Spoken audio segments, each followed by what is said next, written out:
So hi, welcome to my channel.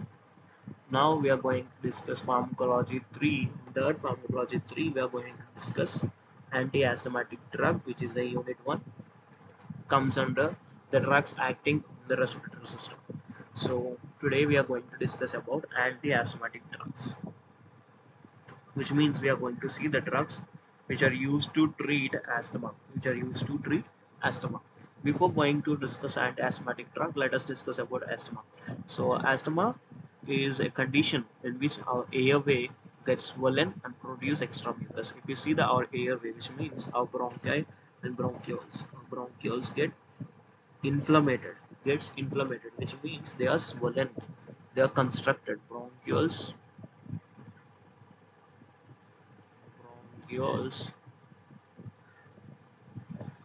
get constructed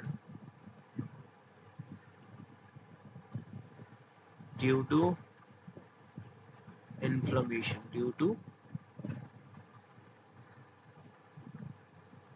inflammation due to inflammation When there is the bronchial constriction due to inflammation and swelling, they also produce extra mucus. So there was obstruction in the bronchioles. If you see, this is the bronchi.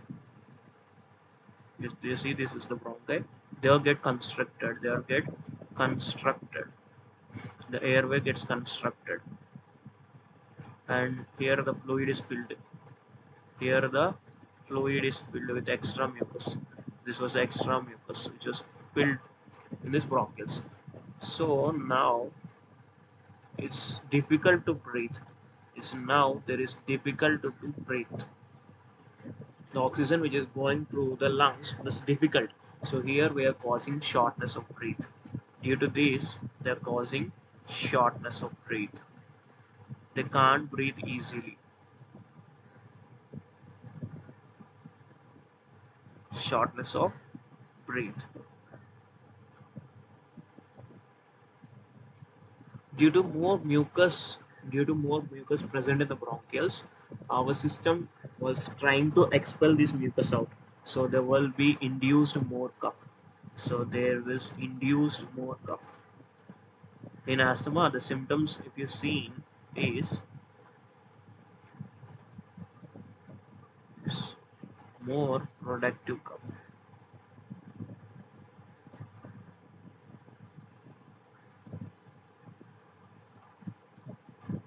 If you see the symptoms of asthma, in the asthma, first thing is their breathlessness with wheezing sounds. If you observe the asthmatic patients, they can't breathe easily because of this obstruction, because of the construction of bronchioles. They can't breathe easily, and they will get wheezing sounds because of the fluid, because of the mucus that was present in the bronchioles. So when there is a mucus present in the bronchioles and the air is entering to these, that causes wheezing sounds. With wheezing sounds and breathlessness, there is induced cough, which means they are going to cough always because of the mucus present in the bronchioles. When the presence of mucus in the bronchioles, our own body will induce the cough, more cough, because of the because to expel this mucus out of the bronchioles. Okay, we have seen the symptoms of asthma and what is asthma. Now we are going to see the cause of asthma. So asthma is more common in the people who are hypersensitive and allergic reactions. If you see in some of the patients in the cold conditions, like in winter, some of the patients who might tolerate the cold, they will get asthma. And some pollen grains, if you see some pollen grains, when you inhale these pollen grains, they induce asthma. And dust particles, dust allergies, like that. And someone who is going to smoke cigarette smoking is also one of the cause of asthma. Next, here there are symptoms: attacks of asthma, the bronchi of the lungs causing difficulty in breathing, trigger coughing with a whooping cough, this is called as wheezing. And shortness of breath, difficult of breathe or shortness of breath, which we can also say that Dipsina. You can also say that Dipsina. Now let us see the pathophysiology of the asthma. Let us see the pathophysiology of asthma. If if someone is inhaling or some antigen is present in the body, in the this was the antigen or a dust particle. This was inhaled by a patient, inhaled by a healthy man called Rahul. So this antigen, when it is inhaled through the lungs, then our body mast cells. This is the mast cell. In that mast cell, we are having IgE antibody. Consider this as IgE antibody. This one is IgE antibody.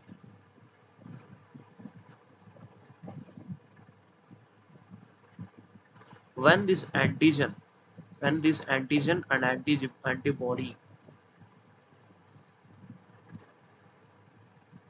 let me take another color.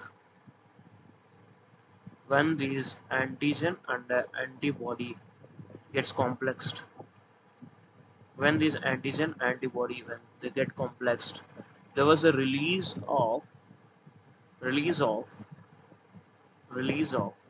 this inflammatory mediators, release of inflammatory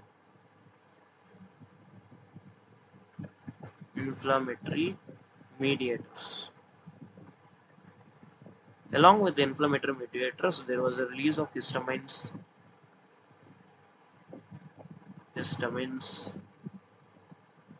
and also leukotrienes,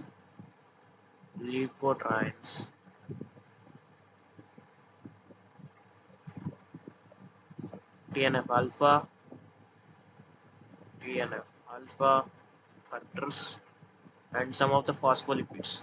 These will causes this inflammatory mediators, leukotrienes, histamines, TNF alpha, the allergic reaction, which causes the inflammation, inflammation, which causes the inflammation of bronchus, inflammation of bronchus, inflammation of bronchi. Due to inflammation of bronchi, the bronchi gets swollen and it contains excess of mucus. So due to this swollen nature, excess of mucus, there was the obstruction in the bronchi. So it causes asthma. It causes asthma. Not only in this way, if we take cigarette smoking and something extra, these all causes asthma. This is the normal pathophysiology of asthma. Now let us discuss. Now let us discuss types of asthma.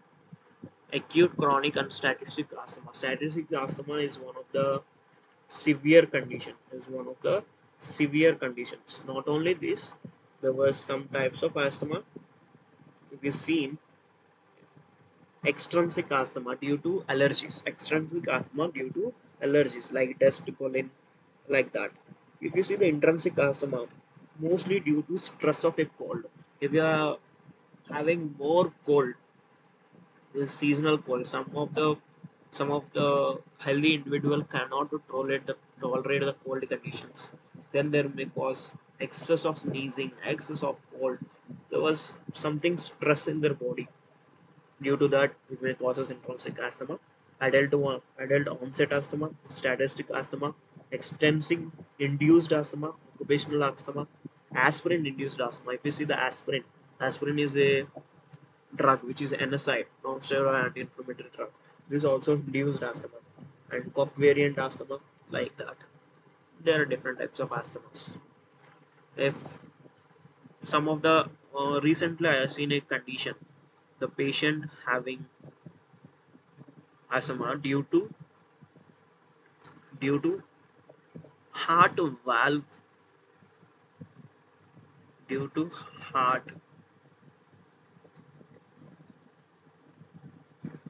valve,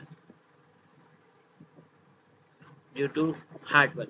He was born. He was born with mitral valve prolapse.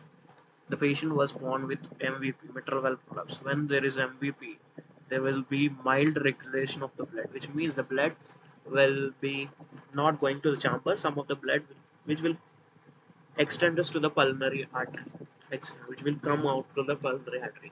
Then there was the hyperdynamic circulation, which was seen in the pulmonary artery and the heart, which will causes asthma, which will causes asthma.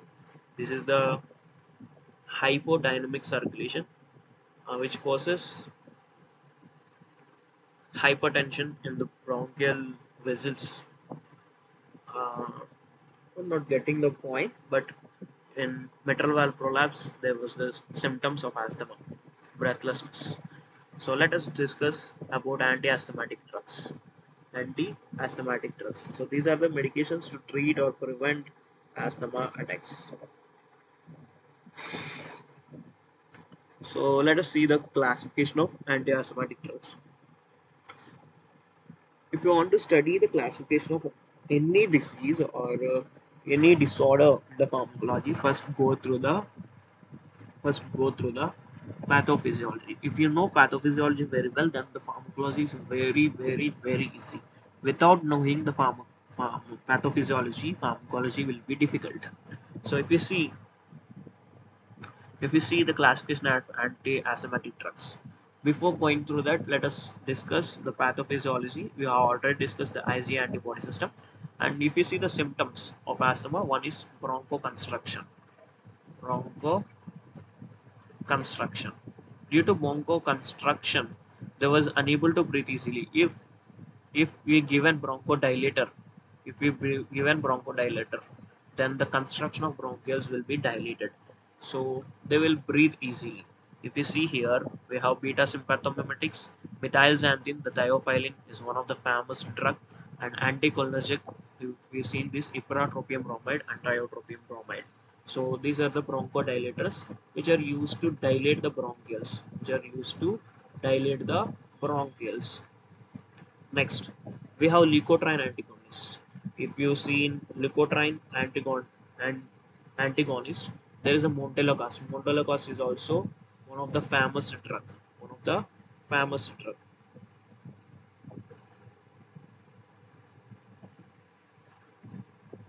One of the famous drug. Next, we have seen the mast cell stabilizers and corticosteroids. What is the use of corticosteroids in asthma? Asthma is an allergic reaction, which means our own immune system is triggering. So if you suppress our immune system by using corticosteroids, then there is a chance to decrease asthmatic conditions, to stop the cough, especially to stop the productive cough and excess release of mucus as well. Next, anti-IgE antibody. If you see this anti-IgE antibody, when the complex between the antigen and antigen IgE antibody, then there was the release of leukotrienes, these inflammatory mediators, histamines, etc. When you antagonize this antibody, which means if you inhibit this antibody, there was no complex between antigen and IgE antibody. So let us study this in detail.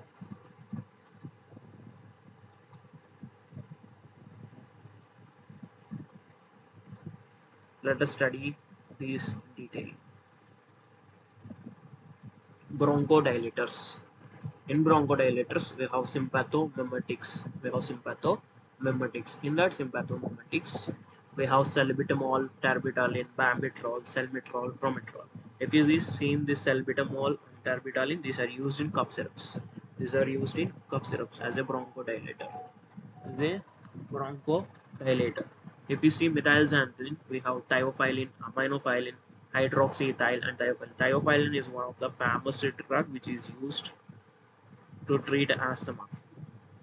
To treat asthma, thiophylline. In the market, it is available as Derflin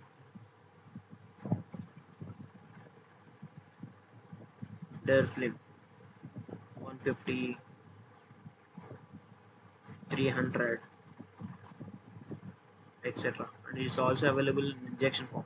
If you see the older ones, our older grandfathers, they are going to use this theophylline because of because of asthmatic conditions. Anticholinergics, we have ipratropium bromide and tiotropium bromide. Ipratropium bromide and tiotropium bromide, which is used in kids. In kids, if you seen,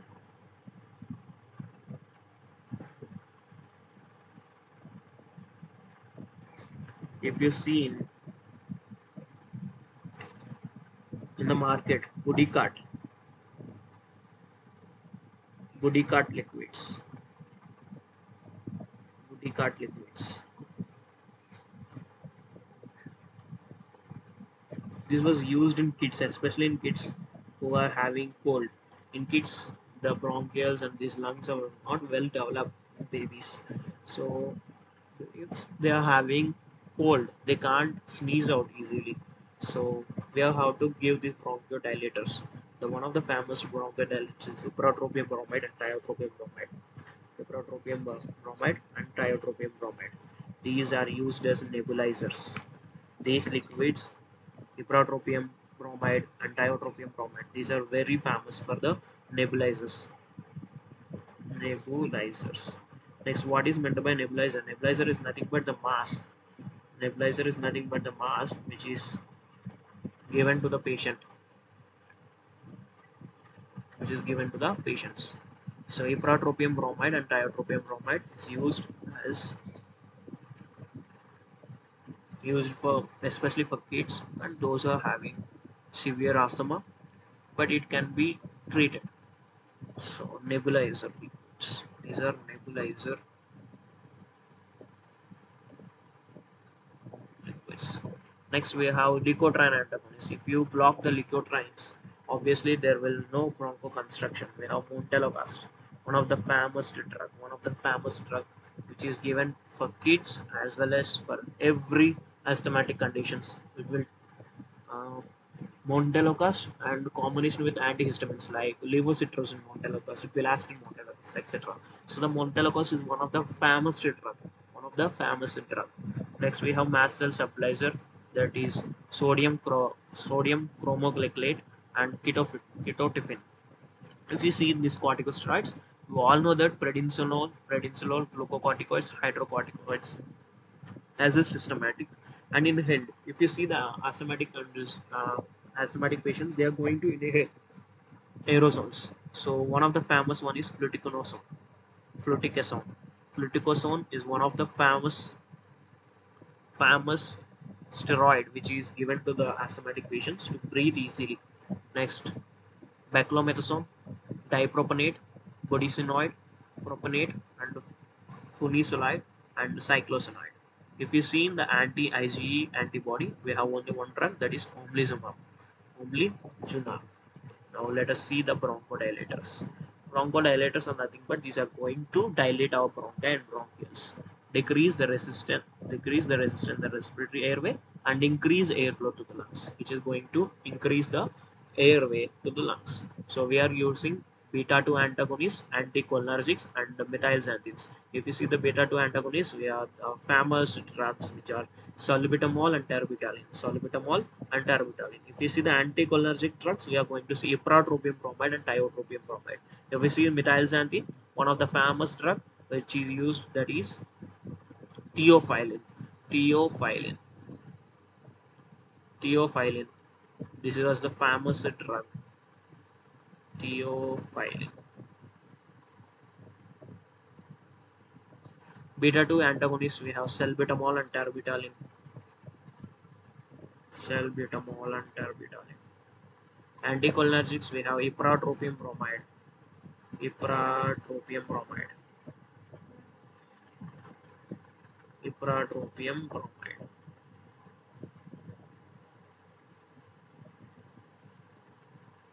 Let us see this their mechanism of action and uses.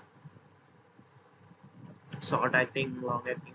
This salmeterol, famiterol, these are very well used as aerosols. Aerosols. Powder aerosols or liquid aerosols, these are used as aerosols. And if you see in the salbutamol, terbutaline, These also used as levovitrol aerosols plus syrups, highly contained in syrups and oral tablets as well. Next, salbutamol and terbutaline. These are the short-acting which are going to relieve symptoms of asthma and chronic pulmonary obstructive disease such as coughing, wheezing, and feeling breathlessness. Terbutaline is also same as to the salbutamol, used to treat wheezing, shortness of breath, chest tightness caused by asthma and chronic bronchitis and emphysema. Not only this, if we are having severe productive cough, then also we are going to take the salbutamol and terbutaline.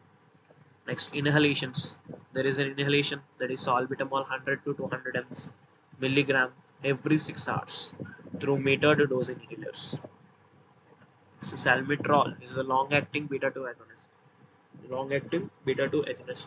This was preferred for maintaining therapy for asthma. It is not suitable for acute asthma attacks. It has slow onset of action, which means they are not give their action immediately. They are going slow onset of action. This was famous for the chronic ones.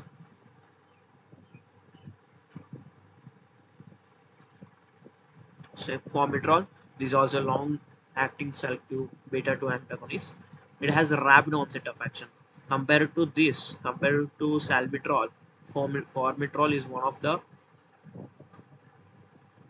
rapid onset of action and which has long duration of action as well. Root, which is inhalation. I have already told these are the inhalations, inhaling drugs. Next, come to the mechanism action of beta 2 receptor. So these are the drugs, sympathomimetic drugs, which means if you see adrenergic drugs, also called as sympathomimetic drugs. So these is the beta 2 receptor where the salbutamol is going to bind. Where the salbutamol is going to bind.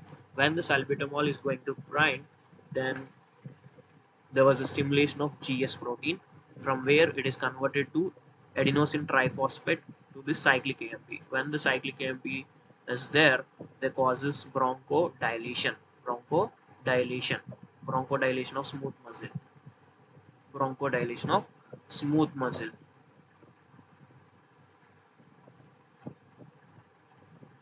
So adrenergic agonist stimulates beta 2 receptor on the bronchial smooth muscle, which in turn causes activation of cyclic AMP, which in causes of activation of cyclic AMP. When there is a activation of cyclic AMP, when there is the activation of cyclic AMP, leads to bronchodilation. They increase the cyclic AMP in the mast cell, inhibit the release of inflammatory mediators. They also reduce bronchial secretion and congestion. Activation of beta 2 adrenergic receptor leads to relaxation of smooth muscles in the lungs and dilation opening of the air.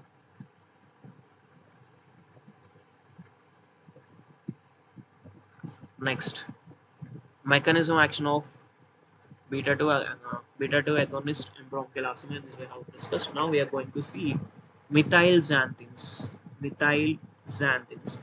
In methylxanthines, one of the famous drug is theophylline. Theophylline.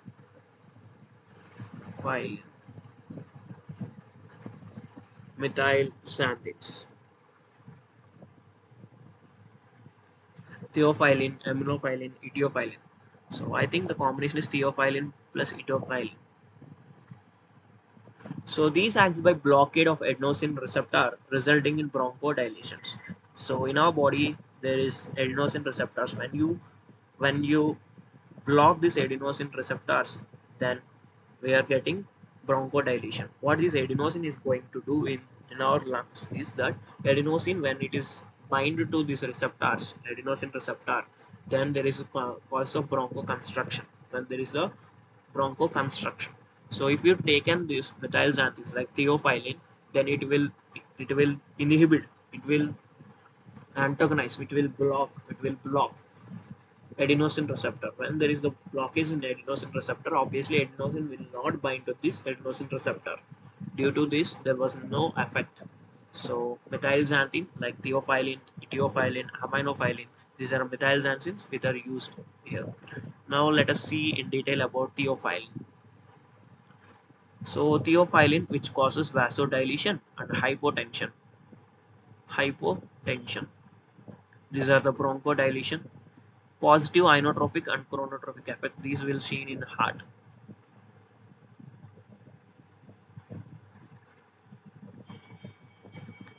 And it is also causes gastric irritation due to increased acid and pepsin secretion, increased mental restlessness, excitement. So this will happen. Decreased release of histamines. It also block the histamine release. Now let us see the mechanism of action. Mechanism of action. So theophylline or aminophylline, these are going to inhibit phosphodiesterase PDE when there is the increase inhibiting of phosphodiesterase, as well as they're also going to inhibit adenosine receptors. Adenosine receptors.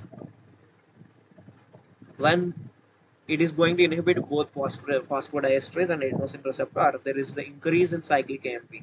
When there is an increase in cyclic AMP, obviously there is causes bronchodilation, smooth muscle dilation, and inhibit the release of histamines, mast cells, improve mucociliary clearance in the respiratory passage, which means if you see this, there is cilia present in the our nasal cavity. This will be relaxed. The function will be retained. Next, let us see the pharmacological actions of theophylline. Pharmacological actions of theophylline, which is nothing but methylxanthine in CNS. When you taken the drug theophylline in CNS, which means the central nervous system, what will happen? Like, let us see. It is going to stimulate. It is going to stimulate, which means our CNS getting to be stimulated. Next, cardiovascular system. If you see our cardiovascular system, there is increased force of myocardial contraction, which means increased inotrophy and chronotrophy.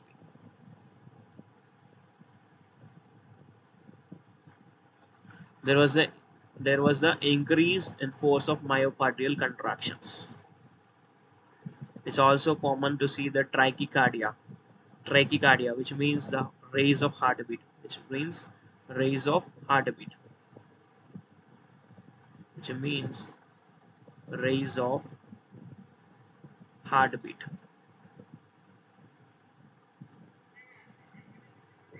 Trachycardia. Next, at high doses, cardiac arrhythmia may be produced, which means if you take the theophylline at high dose, then it causes abnormal rhythms of heart, abnormal rhythms of heart.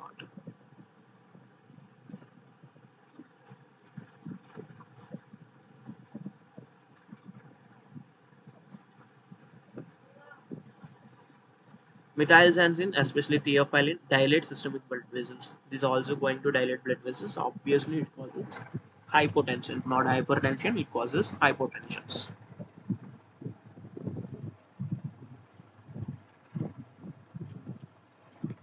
Next, in smooth muscles, we have seen in our CNS. In our CNS, theophylline causes stimulant. Theophylline acts as stimulant. If we see in cardiovascular system, it causes positive inotropic effect, which means it increases myocardial contraction, and it is also shows the tachycardia. In overdoses, it is also going to see abnormal rhythm of heart, which means cardiac arrhythmias. Next, we are going to see in smooth muscles. In smooth muscles, thiophyllin is more potent bronchodilator than given. All smooth muscles are relaxed, which means every smooth muscle is getting relaxed. Every smooth muscle getting relaxed. In kidney, let us see in kidney. So it causes mild diuretic. It causes mild diuretic, which causes diuresis. Diuresis,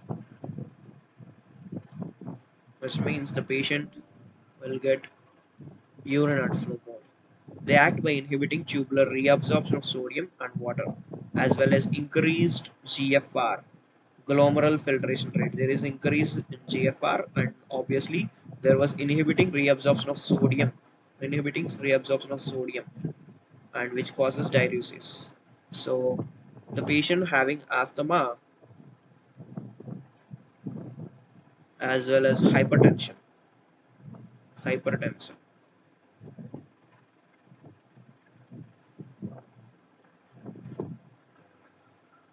Hypertension plus kidney infection.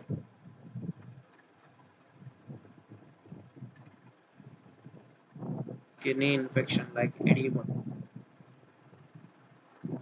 Like edema. Asthma, hypertension plus edema.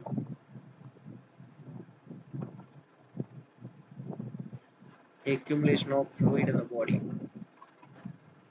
Doctor can give theophylline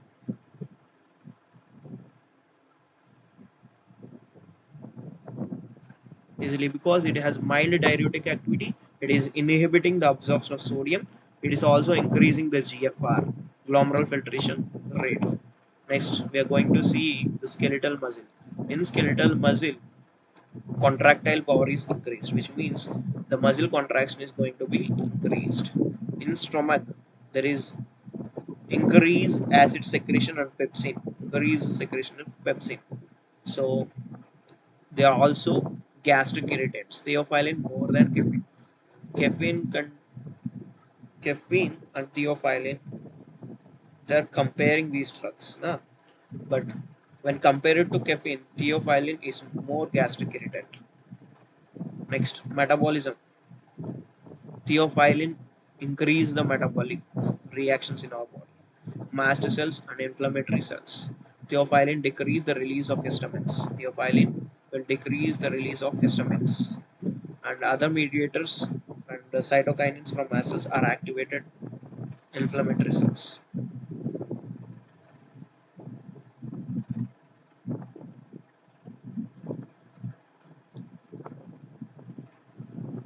So side effects of thiophyllin are due to, so it is going to, thiophyllin is going to inhibit the PDE4. Due to the inhibition of PDE4, there is the increased cyclic GMP pathway and it causes bronchodilation. We all know that, but there is a side effect as well.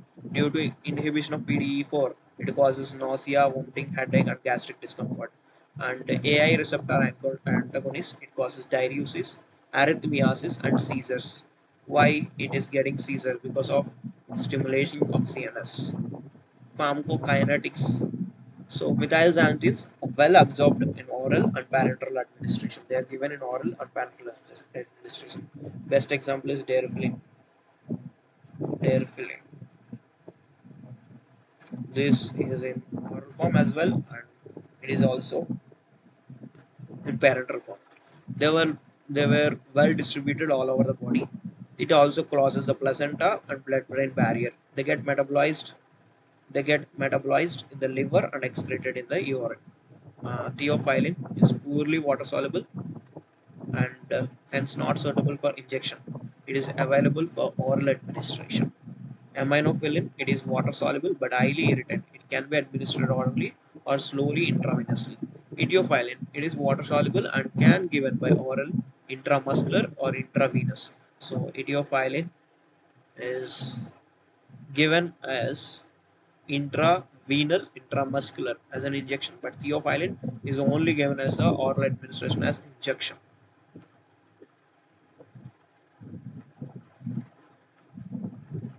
So if you taken sympathomimetics along with the methylxanthines, or suppose if you taken both thiophyllin and salbutamol, thiophyllin as well as you have taken salbutamol,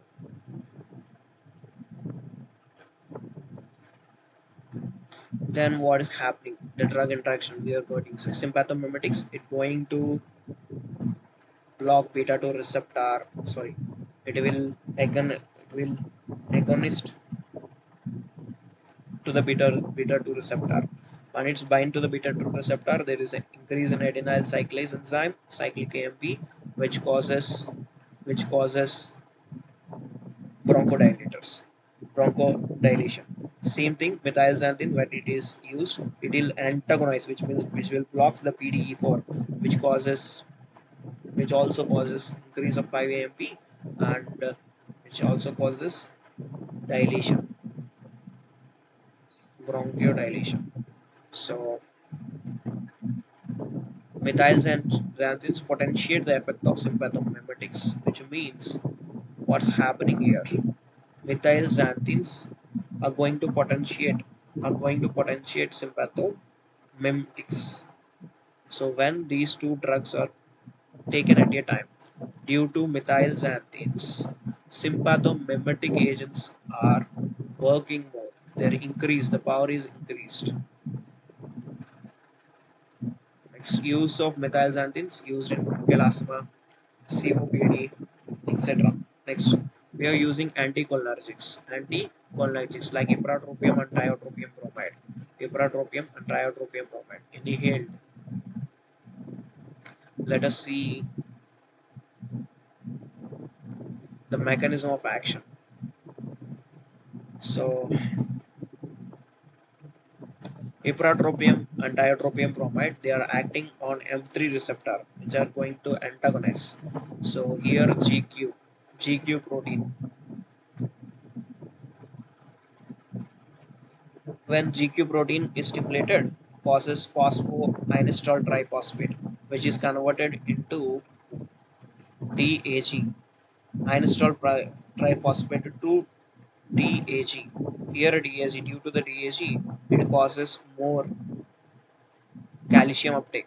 When it causes more calcium uptake, it increases bronchoconstriction. If you see, sorry, wait,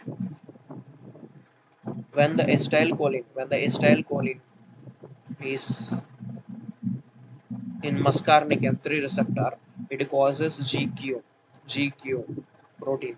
So here phosphoinositol triphosphate is converted IP3 which is converted to DAG. When there is the increase in DAG and inositol triphosphate, there is increase in the calcium level. When there is a increase in calcium level, here the bronchoconstriction will take place. Now what happening? Now what happening? We have to stop this one. So we have given ipratropium bromide or tiotropium bromide. Now it will antagonize the M3 receptor. It will antagonize the receptor, which means this acetylcholine will not bind to the M3 receptor. When you have given this ipratropium bromide or tiotropium bromide, then this mechanism is going to be stopped. This mechanism is going to be stopped. Ultimately, there is the bronchodilation. If we see here, beta 2 agonist, the salbutamol or which causes GS protein. From GS protein, it increases the cyclic AMP pathway. From the cyclic AMP pathway, it also increase PKA. From PKA, it will not allow calcium. It will not allow calcium. So when there is no calcium or MLCK, it contains bronchodilation. Contains bronchodilation. And here PDE, which is blocked by theophylline, which means cyclic AMP is not converting into adenosine monophosphate. Here cyclic AMP will be withstanded like this this theophylline due to this theophylline. I think you all got it.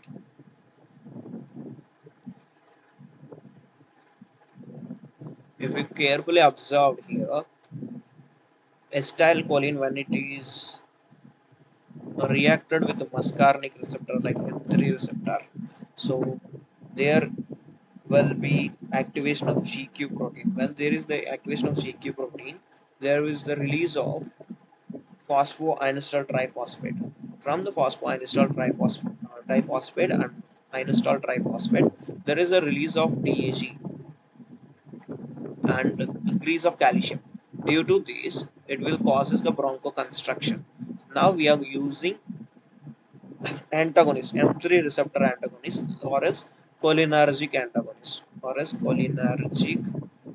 antagonist, which means ipratropium or tiotropium bromide. These will block this M3 receptor. This will block this M3 receptor. When this is blocked with ipratropium bromide, tiotropium bromide, acetylcholine is not going to bind here. When there is no binding of acetylcholine through the M3 receptor, there will be no bronchoconstriction due to because of there is no increased calcium level, because there is no conversion of GQ protein, there is no activation of GQ protein. Next, bronchodilators are typical medicines that may breathe easier by relaxing the smooth muscles in the lungs. So let us see the leukotriene antagonist, like montelukast. Montelukast is one of the famous drugs which are used at night before sleep. So these are the drugs competitively block the effect of cysteine leukotrienes like LTC4, LTD4, and LTE4, LTC4, LTD4, and LTE4. Let us see the leukotriene antagonist, that is montelukast, and we have gefilocast. Montelukast and gefilocast. Let us see what else these are going. These are going to block the cysteine LT1 receptor. These are going to block the cysteine LT1 receptor. When there is the blockage, next leukotrienes like LTC, LTD4, LTE, these are not going to bind on here. When these are not going to bind on here, there is no bronchoconstriction. There is no bronchoconstriction. There is a simple mechanism. So the leukotriene antagonists which are going to bind in LT1 cysteine receptor. When montelukast and giroflocus is going to bind here, these are not going to bind. Okay. These will not bind to the LT1 receptor. When there is no binding of LTD4, LTE4, LTC4, then there is no cause of bronchoconstriction. So montelukast and geflocast, these are effective in induced aspirin induced asthma.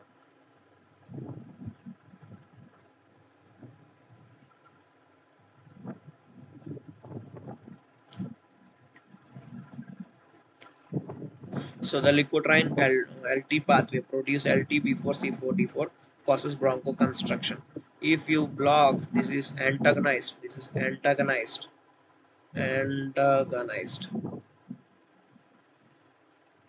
by leukotriene antagonist, which means the LT receptor, LT1 receptor, this was antagonized by montelukast. One, this was antagonized by montelukast. Obviously, LT before C4D4, these are not going to bind with LT. So LT receptor, when there is not binding with LT receptor, there is no bronchoconstriction. Gelatinol is a LOX inhibitor associated with hepatotoxicity. If you taken this montelukast or giroflocus, they are causing hepatotoxicity, which means liver toxicity. Next, we are going to see about corticoids, corticosteroids. So, corticosteroids, these are anti-inflammatory drugs. These are the potent anti-inflammatory drugs, and which also decrease immune reactions, which means they are going to suppress the immune. So, decrease bronchial hyperreactivity, which means sensitivity, reduce mucosomal edema, which means the fluid content in the bronchioles, these fluid content, which means the mucus, this is going to be reduced. So reduce response to antigen antibody reaction. We all know that antigen antibody reaction, which means IgE antibody and antigen, these reactions will be stopped. So in corticosteroids inhibit the enzyme phospholipase A and therefore production leukotrienes and prostaglandins. So we have two types. One is systemic and inhalation. Systemic, we have hydrocortisone, prednisone, methylprednisone, and others. In inhalations, we have beclomethasone, budesonide, and fluticasone. Fluticasone is one of the famous inhalative anti-asthmatic anti-asthmatic medication. Fluticasone. Next, systematic steroids, which are given in the injection form or oral form, but it enters to the systemic circulation.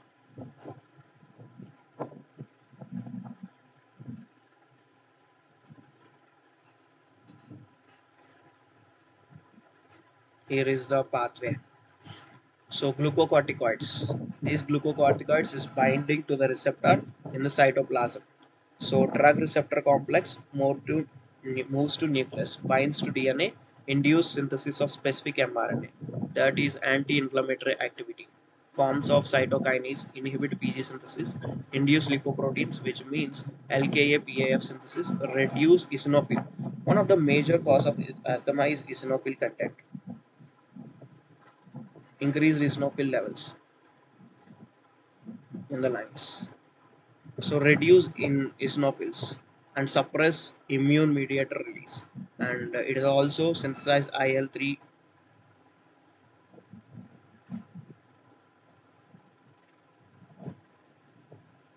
fluticons on propionate.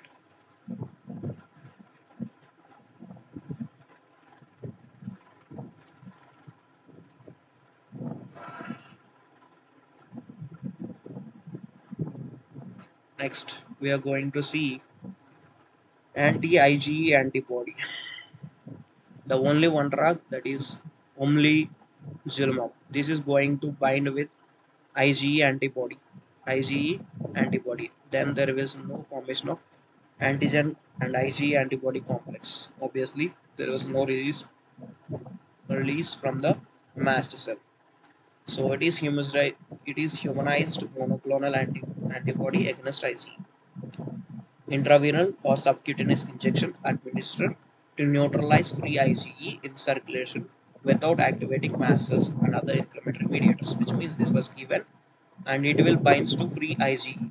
When it is bind to free IgE, antigen is not going to bind. Antigen is not going to bind with IgE antibody.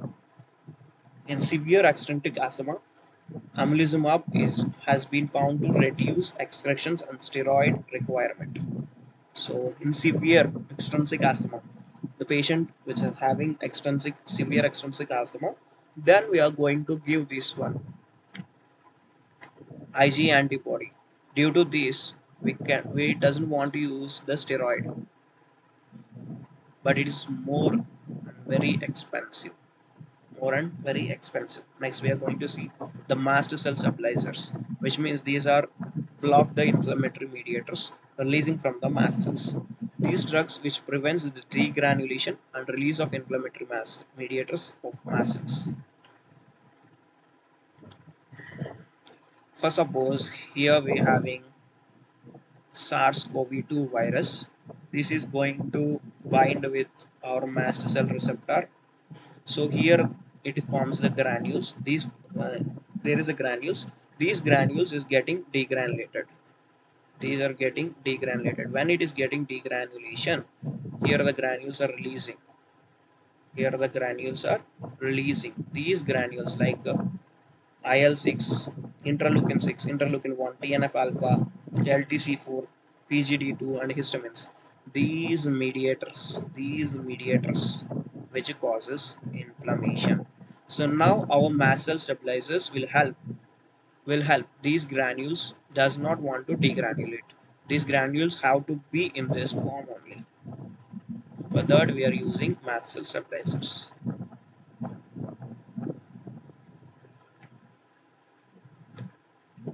So sodium chromoglycolate and nicotramol are the mast cell stabilizers.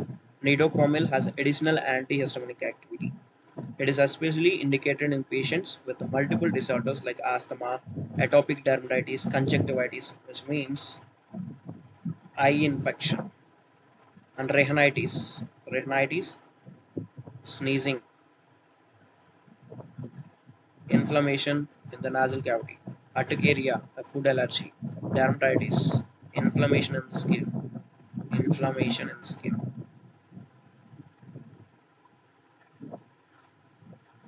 inflammation in the skin.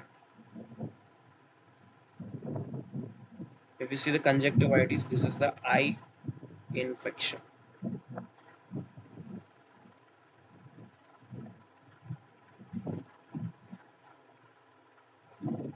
Urticaria is a food allergy.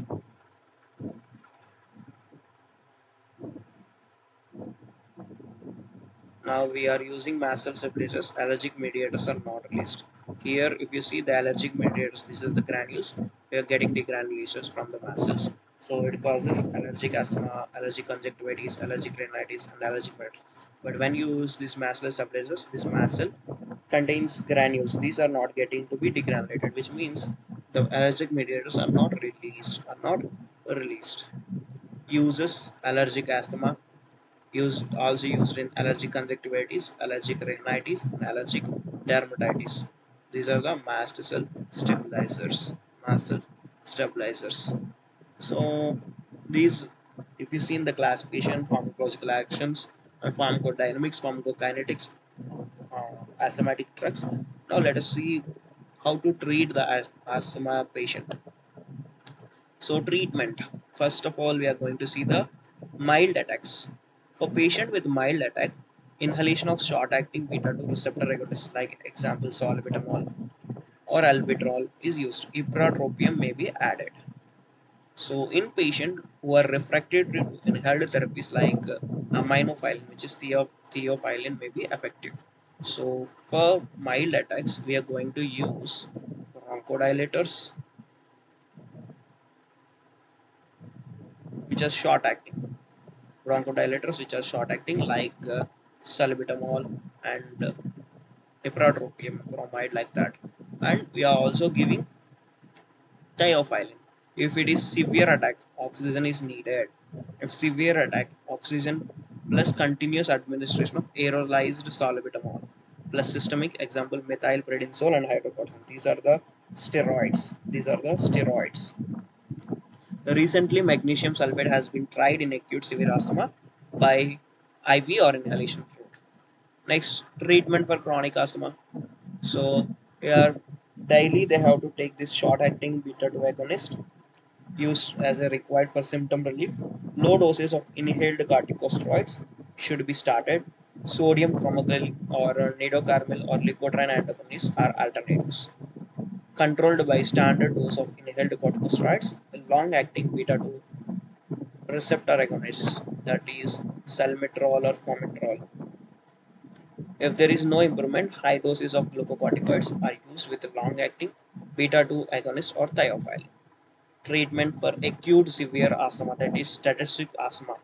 Humidified oxygen inhalation, nebulized with beta-2 adrenergic agonist, salbutamol 5 mg, darbetalin 10 mg, or ipratropium bromide. This one is the famous one, ipratropium bromide. Ipratropium bromide is the famous one. Next, systemic glucocorticoids like hydrocortisone 100 mg, prednisolone 30 to 60 mg. So, treatment of asthma in pregnancy. Treatment of asthma in pregnancy. In pregnant ladies, the treatment of asthma is given by inhaled agonists like salbutamol and methylcyclines like theophylline, and oral beta-2 agonists have been used. Magnesium sulfate is that is safe in pregnancy. Magnesium sulfate is safe in pregnancy. Inhaled devices. We have metered dose inhalers, dry powder inhalers, nebulizers. Nebulizers for kids, for the infants and kids. Dry powder inhalers and metered dose inhalers for above aged persons.